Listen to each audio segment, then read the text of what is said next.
জামাই ষষ্ঠী special recipe নিয়ে হাজির হয়ে গেছি। বানাবো ডাব চিংড়ি। তার জন্য এই সাইজের চিংড়ি মাছ নিয়েছি। চলো কেটে নিই। দেখো দুই পাশে চোখ আছে, চোখের ওপর থেকে কেটে বাদ দিয়ে নিতে হবে। ঠিক এতটা অংশ কেটে বাদ দিয়ে নিচ্ছি। পাগুলোকে কেটে বাদ দিয়ে নিতে হবে। আর পিঠের খোলাটা বাদ দেব, শুধুমাত্র মাথার খোলাটা রেখে দেব, লেজের দিকের খোলাটাও রেখে দেব। ঠিক এই পিঠের অংশটা বাদ দিয়ে নিচ্ছি, লেজের খোলাটা রেখে দেব। ঠিক এইভাবে দেখো খোলাটা বাদ দিয়ে নিতে হবে, হাতে করে টানলেই এটা চলে আসবে উঠে। পিঠের খোলাটা বাদ দিয়ে নেওয়ার পর পিঠের অংশটা চিরিয়ে নিচ্ছি। চিরিয়ে নেওয়ার পর পিঠে যে সুতোটা থাকে সেটা টেনে বের করে নিতে হবে। সমস্ত চিংড়িগুলো আমার কেটে বেছে নেওয়া হয়ে গেছে। জল দিয়ে ভালো করে ধুয়ে নেওয়ার পর দিচ্ছি পরিমাণ মতো লবণ, সামান্য একটু হলুদ।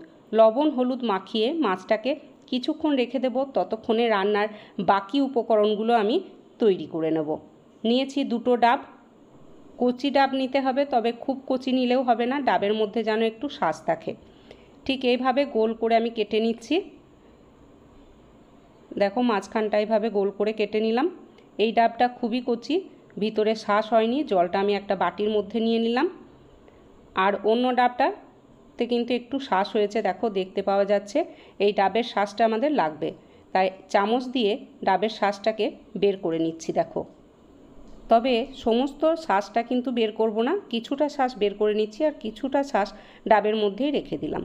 এখন চলো মশলা তৈরি করে নিচ্ছি 1 চামচ, হাফ চামচ কালো সর্ষে, মানে 1.5 চামচ কালো সর্ষে, 2 চামচ পোস্ত, সামান্য একটু লবণ দিয়ে শুকনো অবস্থায় গুঁড়ো করে নিলাম। এরপর দিচ্ছি ডাবের জল, তবে খুব বেশি দেওয়া যাবে না, মশলাটা ঘন করে বাটতে হবে। দিচ্ছি ডাবের শাঁস আর কাঁচা লঙ্কা একটা দিলাম, যেমন ঝাল খাবে সেরকম পরিমাণে দেবে। দেখো মশলা আমার বেটে নেওয়া হয়ে গেছে, ঠিক এরকম ঘন করে বেটে নেবে। এখন কিছুটা নারকেল কোড়ানো নিয়েছি, পাতলা কাপড়ে নারকেল কোড়াটা দিয়ে এখন নারকেলের দুধ বের করে নেব। ঠিক এইভাবে চেপে নারকেলের দুধটা আমি বের করে নিচ্ছি। নারকেলের দুধের পরিবর্তে গরুর দুধও দেওয়া যেতে পারে, তবে নারকেলের দুধ দিলে খেতে খুবই সুস্বাদু হবে। এখন চলো মাছের মধ্যে মশলাগুলো মাখিয়ে নিই। সর্ষে পোস্ত আর ডাবের শাঁস বাটাটা দিয়ে দিচ্ছি। এরপর দিচ্ছি পরিমাণ মতো হলুদ, পরিমাণ মতো লবণ, সামান্য একটু চিনি দিচ্ছি আমি, তোমরা চাইলে চিনিটা বাদ দিতে পারো। এর সাথে দিতে হবে নারকেলের দুধটা, তবে খুব পাতলা যেন না হয় সেদিকে খেয়াল রাখবে। বড় চামচের হাফ চামচ সর্ষের তেল দিলাম। সব কিছু এখন মাখিয়ে নিচ্ছি। মাখিয়ে নেওয়ার পর ঢাকা দিয়ে এটা কিছুক্ষণ রেখে দেবো। ততক্ষণে আমি একটু আটা মাখিয়ে নিচ্ছি। আটা মাখানো লাগবে, দেখো আটাটা আমি মেখে নিয়েছি। এখন চলো ডাবের মধ্যে চিংড়িগুলো ভরে দিই। ডাবের মুখটা একটু বড় করে কেটে নেবে, তাহলে সুবিধা হবে চিংড়িগুলো ভরতে।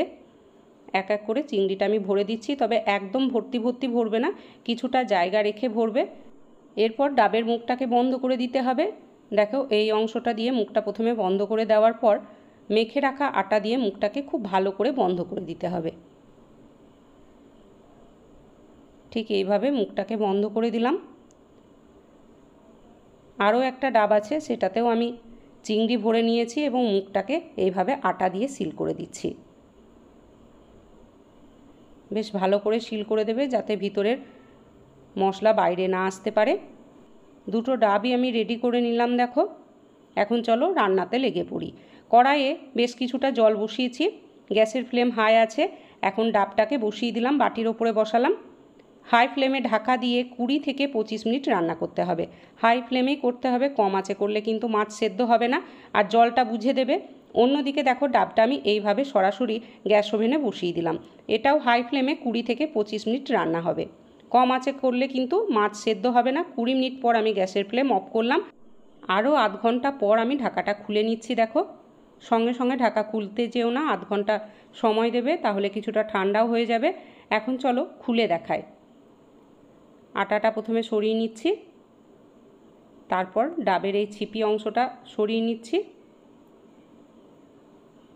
খুব সুন্দর সুগন্ধ উঠেছে। তোমরা যখন বাড়িতে বানাবে এই গন্ধ দেখবে তোমরাও পাবে। দেখো চিংড়িগুলো আমি ডাব থেকে বের করে নিচ্ছি। এখন চলো পরিবেশন করে দেখাই। একটা ডাবকে আমি আধেকখানা করে এইভাবে করে পরিবেশন করে দিচ্ছি। আজকের রেসিপি যদি ভালো লেগে থাকে প্লিজ একটা লাইক করো, কমেন্ট ও শেয়ার করতে ভুলো না।